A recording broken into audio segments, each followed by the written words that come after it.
Morning. You are on Messy in the Middle with Jeanie, and I am Jeanie, and well, often am a mess. I live in Colorado, and I'm in middle America, and I am middle aged, and you probably can't see all the gray hair. Oh, yeah, you can see it. Anyway, so there's that. I today am going to talk to you about parenting in general and how it feels sometimes to be an empty nester now. It's like a whole different world. Um, I have done videos about all of my kids, and some of them are shorter, some of them are longer, some of them I got rambling about something that wasn't related to my child, so the video ended up being a little bit longer.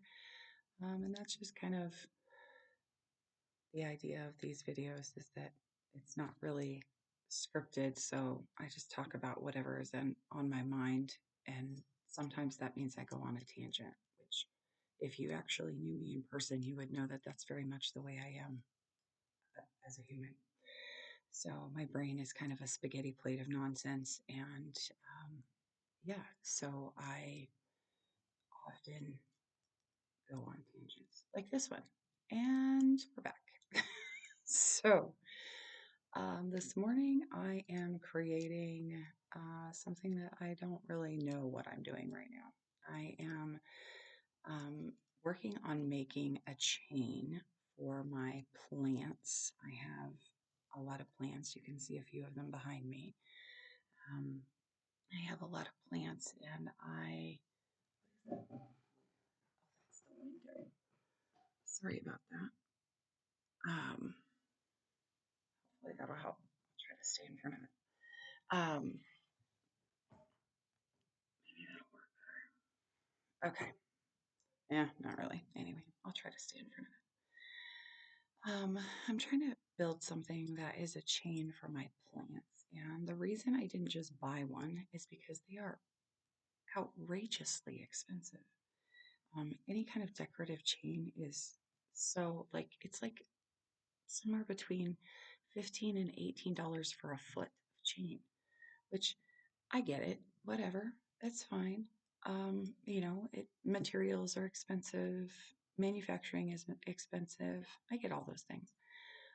But for me, because I'm a little crafty, I feel like I can probably come up with something that will cost me, at the very minimum, about half of what I would have paid for one of those.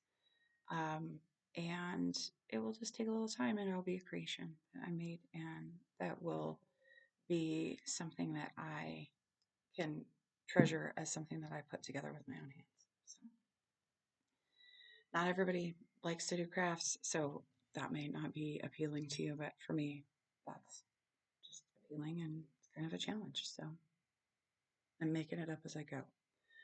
We'll see. I have this little chain of little glass beads. I have some other things in my house that have a similar look to them. And so I really kind of was drawn to that. And then I have these rings, and I have taken all of these rings, and there are silver ones and gold ones, just little brass rings that you use for other crafts, macrame and that sort of thing. And I have put them together. Um, I have kind of squished them. That one's not. I kind of squished them a little bit, so they're not quite round, but they still look round when you look at them. And to allow them to fit together, so that they fit together like this, so that it's kind of like an orb. Um, and then I'm going to run the little um, glass beads in between. So that's what I'm looking at right now. We'll see. We'll see how it goes. Um, anyway, so um, being an empty nester, there are a lot of things that people don't tell you about being an empty nester. I feel like a lot of people have opinions about being an empty nester.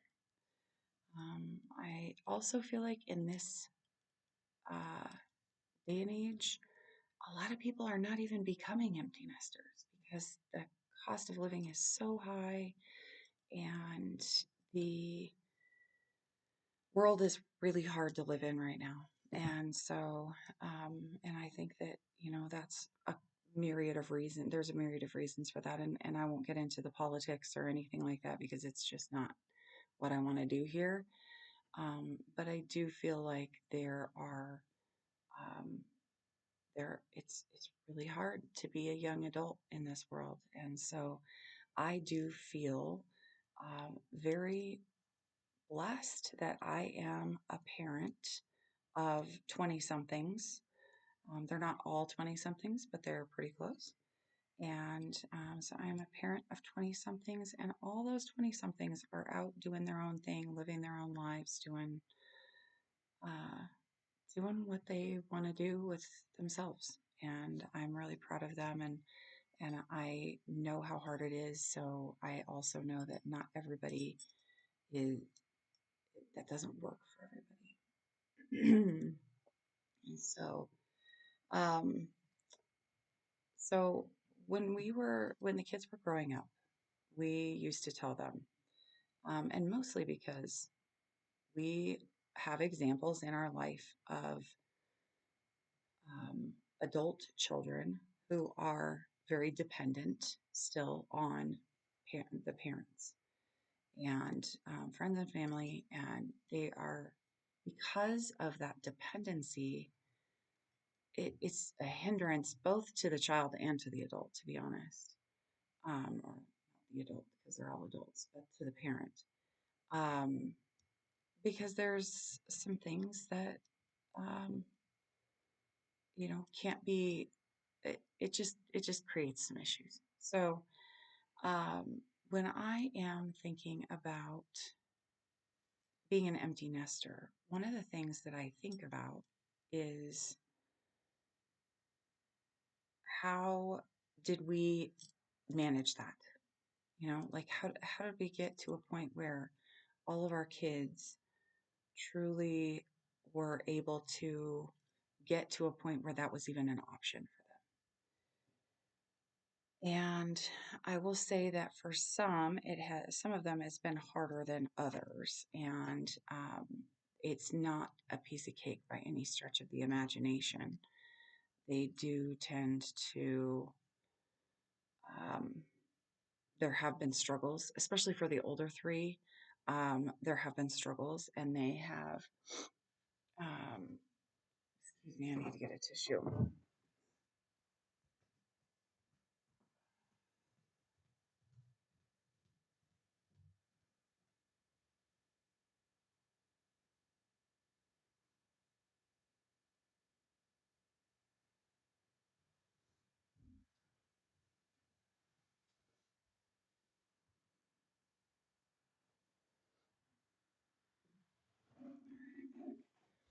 Um, I use a CPAP machine, and that's a whole nother video that we'll talk about. But one of the lovely things about using a CPAP machine is the next morning your nose runs like crazy. Um, so all the moist air. Um, anyway, I I think that one of the things that is was helpful for us in that was setting expectation. So we did tell our kids that when they were younger, that if they once they were 18 and graduated, that they had till the end of the summer. And a lot of people think that I'm evil, or that we are evil. But they had until they were 18 and graduated, and they would get until the end of the summer to go ahead and figure out what they were going to do. And we did not care what they decided to do. It could be college, it could be military, it could be trade school. They needed to figure out what they were going to do with their life. And that when they got to that point, if they decided that they were going to go to college, that or trade school or something like that, that we would support that by allowing them to stay in the house. They were able to live at home. They would pay rent, but it would be like $200, just enough to, make sure that they are paying a bill so that they get in the habit of having to pay for their life. Um, and that as long as they were in school or doing something with themselves, they would be, the rent would stay the same. It would maintain at 200. The uh, difference is if they didn't stay in school or do something productive to develop themselves as an adult, they the rent would go up $100 every 6 months until they got to a point where they were paying us rent in the amount of whatever they would normally be paying for rent. And again, that sounds harsh, but if I am doing my job as a parent, I feel like I need to teach you how to be out on your own. And if you can figure out how to pay me the amount of money, and of course we set it aside. It's not like we're, living high on the hog on our kids' dollars, so don't get all up in a tizzy. Um, it was never the intent to do that. It was the idea just being that um, we would teach our kids how to pay for a place to live and how to budget that into your life and how to make sure that you're making enough money to afford where you're living and all of those things. And that is something that is extremely valuable and something that a lot of people didn't ever have. It was much easier when we were growing up, but that you don't really have those lessons. They just say, hey, get a job, pay rent, you know? And um, is very, some of that is very difficult to really kind of master. And it's not like they teach you that in school. I think they should, but it's not like they teach you that in school. They just say, you're going to grow up and live on your own. And here's how to, I don't know, when I was in school, they taught us to balance a checkbook. Well, that's great, but if you have no money, how are you going to balance anything? So teaching the kids the value of earning your own way was the goal, you know. And so um, we ended up that was the rule that we ended up setting the rule. 18 and graduated, and of course, if bad times befall you, I don't even know if that's a good word. It's too early, and I have not had coffee yet today. I'm still on tea, so I may have even used the wrong word there, but um, if you fall on bad times and you need some assistance, we're of course your parents and we love you and we're going to help you. Um, and if that means that you need to move back home for a couple of months, we're okay with that. But it will be only a couple of months. You're not moving back in. This is our house and our life, and we are we have worked very hard for where we are, and we do not want to encourage or enable our kids to be adults that don't take care of themselves. That's a very strong feeling of ours. So so that was the rule. 18 and graduated, and you have till the end of the summer. You get to be um, to kind of figure things out. And that means you're going to have to plan ahead a little bit because 2.5 months, 3 months, not very long. So you're going to have to plan ahead a little bit and you're going to have to figure out what is where you want to go and how you want to do things so that the planning phase is over by the time summer hits so that you can then move forward with your plan. And for some, that was pretty easy. They knew what they were doing and they had made a plan and they went ahead and just did it. For others, it was a little harder. And we did have one of our kiddos that ended up staying home for a little bit longer, and well, two of them that stayed home for a little bit longer and paid rent um, because it was just easier than trying to find some place. But it gave them a couple of months where um, they were paying rent and getting used to that before they had to be out in the world doing that, and um, also gave them a little bit of bought them a little bit of extra time to kind of figure out what they were going to do. So Um, we had one that left, um, I like to say, with her middle finger in the air. Again, kids are kids and adults are adults. And she was 19 and um, it was the end of the summer and she was close to being needing to leave on her own, leave to be on her own anyway, or make a decision and about paying rent and all of that. And we got into an argument that day and she basically pieced out, and that's okay.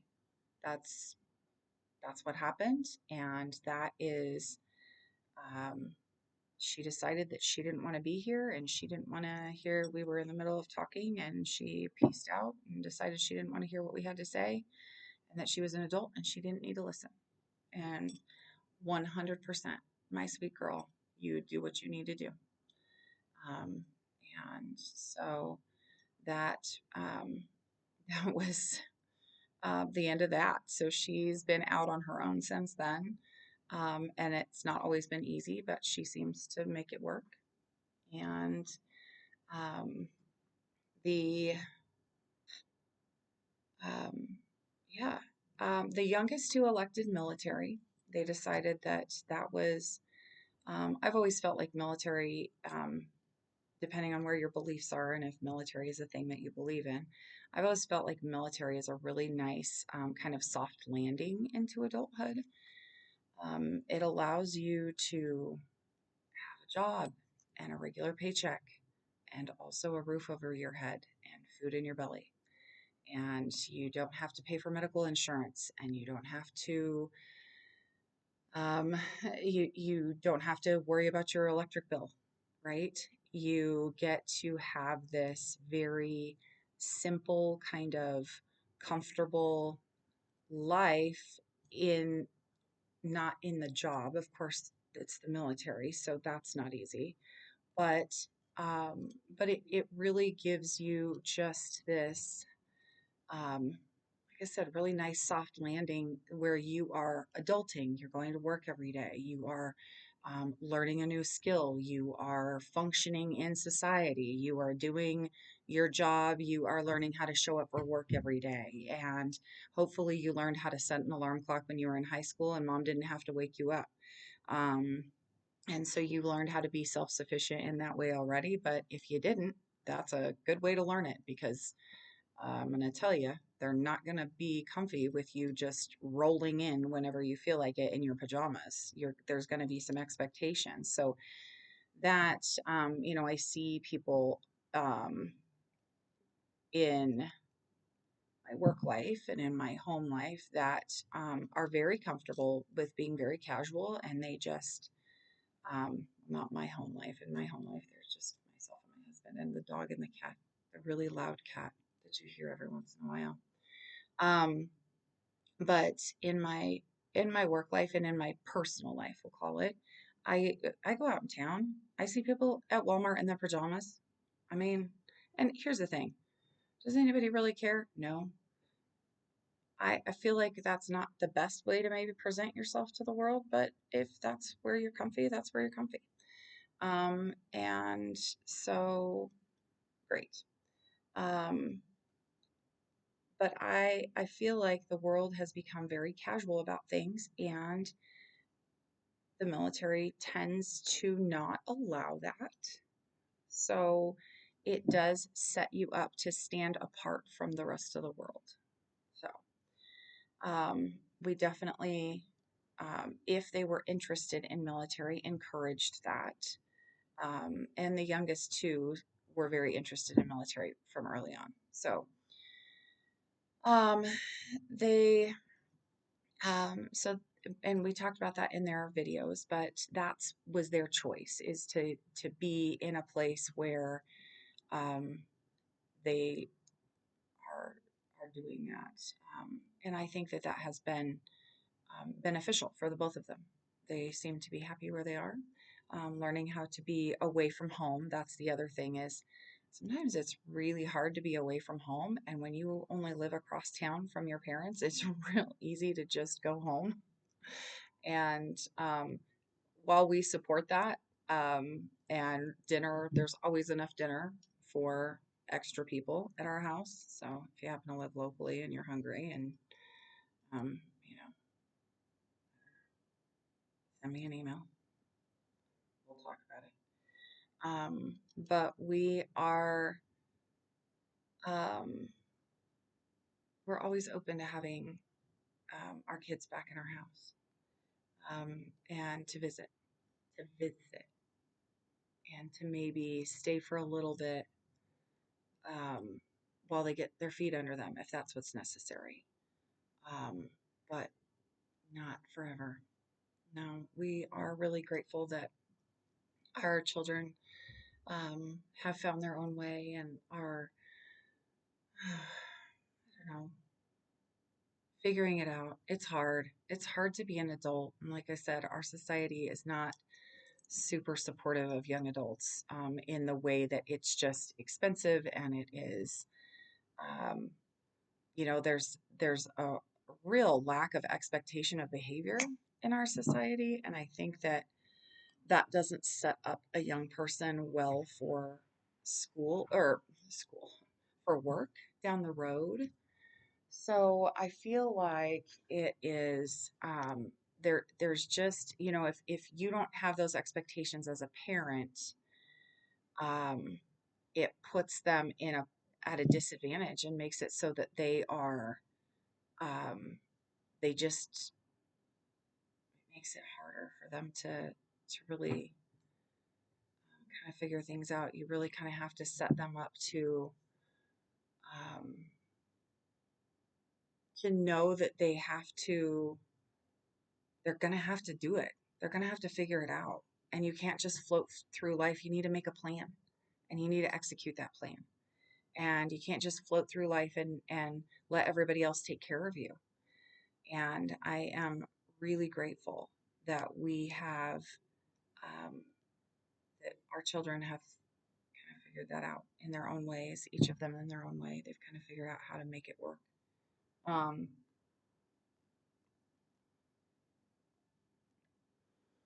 so I feel like that is that. Being an empty nester is great. We went from having, that's what I started talking about, and here we go. But so I feel like the conversation previously was relevant, because we were talking about how we ended up being empty nesters. Let's talk about being an empty nester. So, being an empty nester is fantastic in so many ways. Um, there is really very little demand for my time and attention unless I want there to be, which is odd. And when you've had six other humans in your house dependent on your everything for years and years, um, more than 20 years, my, yeah, it's, it's a lot. So, anybody who has any kids at all can acknowledge that it's a lot to be a parent, and that there is a constant demand for your time and attention, and that if you um, when you remove that, there's an adjustment period, because you kind of constantly feel like you're waiting for somebody to call for your attention, and there's Nobody there to do that. So once you get through that adjustment period, kind of like I think it's probably going to be the same when we finally retire, in that it, there's this, when you're working, there's this demand for your attention and your time and everything else. And when you are and so you have these expectations on you, and when you become an empty nester, or like I said, I feel like for a retiree it's probably similar, that kind of goes away, and it's really more up to you. And it takes a little bit to get used to. Um, but on the other side of that, when you take the trash out for the first time after all of your kids have left home, and you have one bag of trash in the giant trash barrel. I always wondered, I'm driving down the road and they have the big giant trash barrels, that everybody has, right? And then in the town that we were in, we used to live in Loveland, they have these tiny little itty bitty trash barrels. And I always thought, for the love, is that all the trash they have?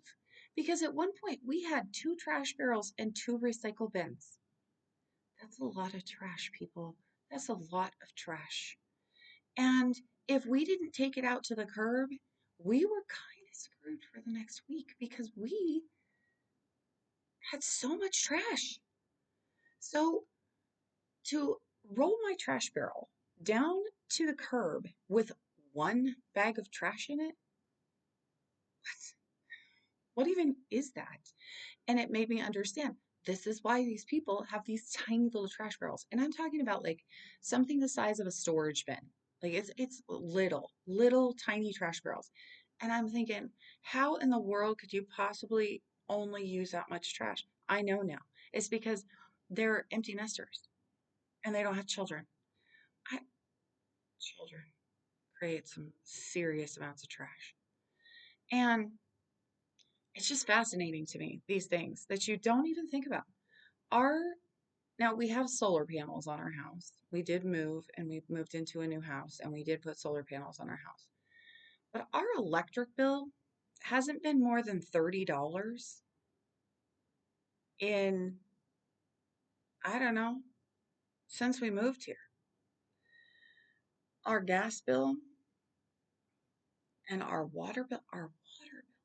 So where we live, we have a metro district, and we live in a county that the county, you pay for water from the county and water from the city. It's weird. I don't really understand it, but that's the way they do it. So I just pay the bill.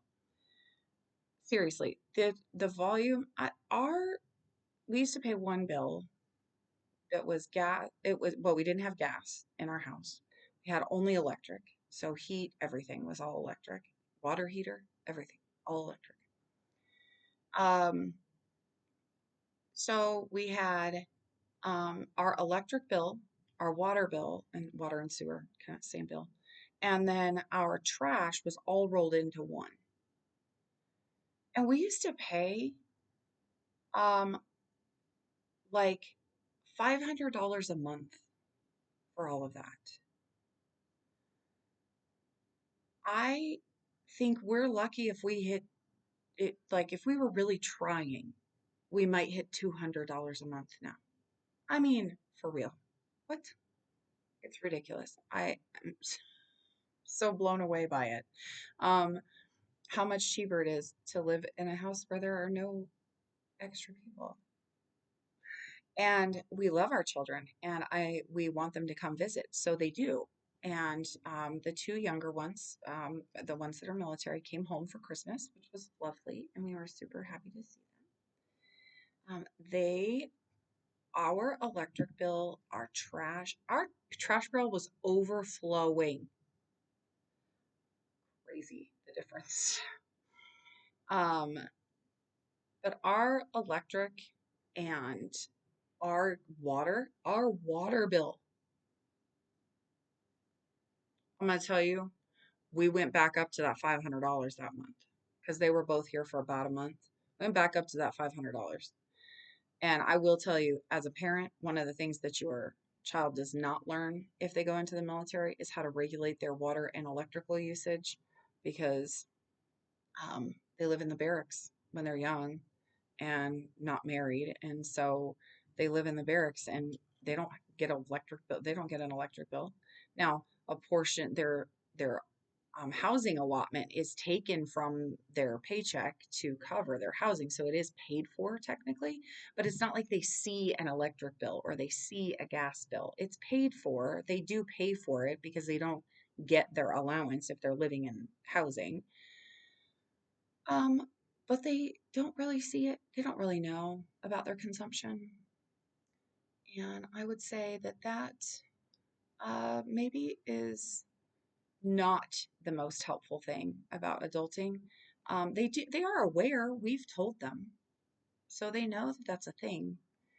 And when they watch this video, they're going to understand that our bill literally more than doubled while they were here.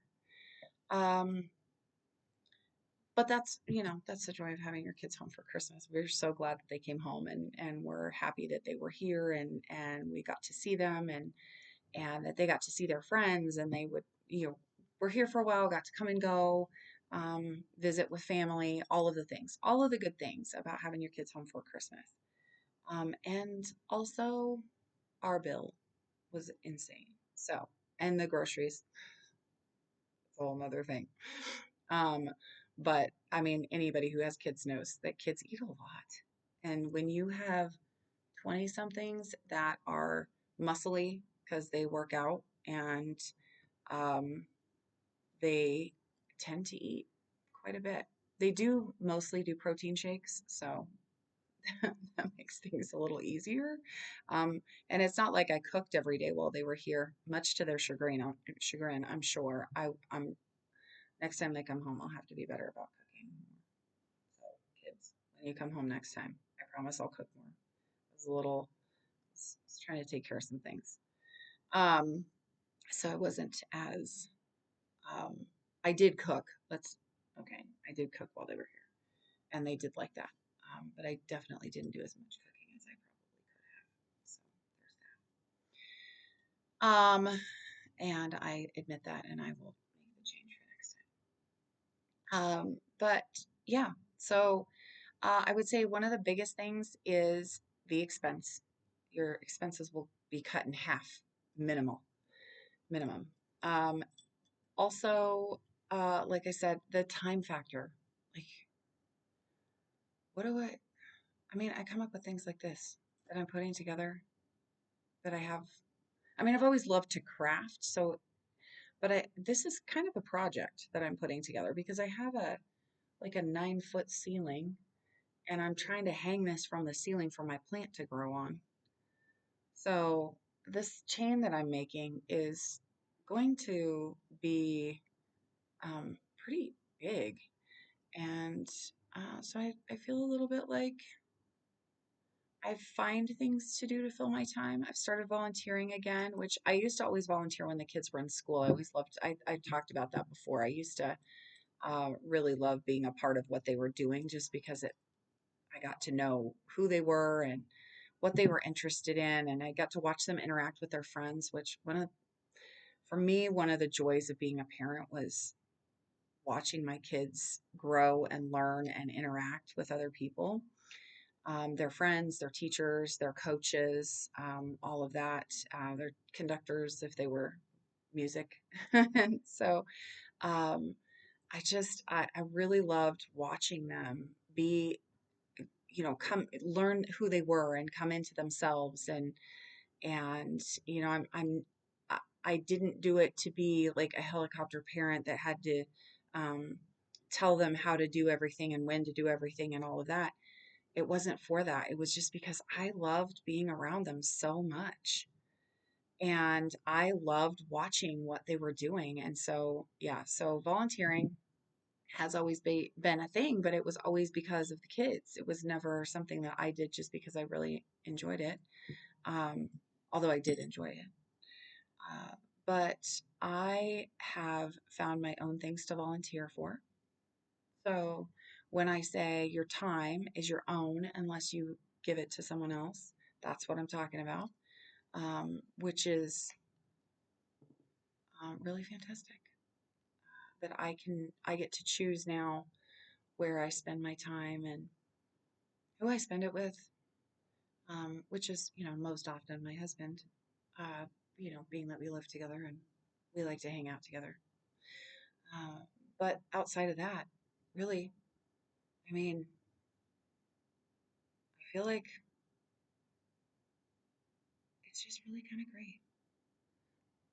It's been so long since I've been on my own that I forgot what it's like to have my time as my own and my, you know, like, wow, it's kind of weird. But it's lovely. And like I said, I'm so proud of all of them and they're forging their own paths and all the things. And um, being an empty nester is great. So, for any of you out there who are approaching that in your life, because I know that we had our kids pretty early, so and a lot of people waited for a while. If you are approaching empty nesterhood and you are a little concerned about being an empty nester and what that might look like for you, and how, what are you going to do with yourself? Okay, so first of all, let me just tell you, you are going to find something to fill your time. And for me, it's plants. You've seen the plants. It's gardening. I love doing landscaping and gardening in my yard. One of the videos that I do this summer when there's more light, you've seen the sun come up as we've been sitting here. One of the videos that I'll do in as the summer um, starts to, well, we're going to have daylight savings time here in the next week or so. So one of the things we'll do is go outside and we'll be in the garden. You can see the landscaping and the gardening that I'm doing that I really love. So in the summertime, that's how I like to spend my time um, out in the yard. I love being outside. So not in the winter though. I don't like the cold. So in Colorado. Although we have had weird weather lately, I don't want to get in a conversation about the weather, but I will say that I think Colorado's weather is bipolar. So sometimes it's really great. Sometimes it's really, and I don't mean that to be disrespectful to people with bipolar disorder, but when you have bipolar disorder, you know that you fluctuate from one side of the spectrum to the other. That is the reality of it. And Colorado's weather does the exact same thing. It fluctuates from one end of the spectrum to the other. And so that is my reference. I'm not trying to make fun of anyone with bipolar, so please don't go there. Um, anyway, yeah, being an empty nester. It's a new challenge in life. We work, we come home, we volunteer, we garden, do things around the house, tinker. Yeah, and we just chill. Watch movies when we want to, what we want to. Um, yeah, it's pretty great. We've always been pretty good about the watching things we want to. There's always been an extra TV in the house, at least one, so they've always been able to watch whatever they wanted. They had to figure out what they were going to watch and argue about. Anyway, another conversation for another time. This video is approaching one of one of the longest ones, if not the longest one. But um, I do feel like there's a lot of facets to being an empty nester, and so I hope that I covered all of those. Learning to cook for two rather than 7 or 8 is a challenge, but that again, that's something you figure out over time. So anyway, learn to freeze things. Just take half of what you make and put it in the freezer for another time because there's going to be a time when you're both volunteering and you don't have a whole lot of time to make dinner and you can just pull it out of the freezer and then you have dinner for another night, something delicious that you already made. It's really fantastic. Anyway, I hope you have a really lovely day and I wish you all the best. And this is Messy in the Middle with Jeanie.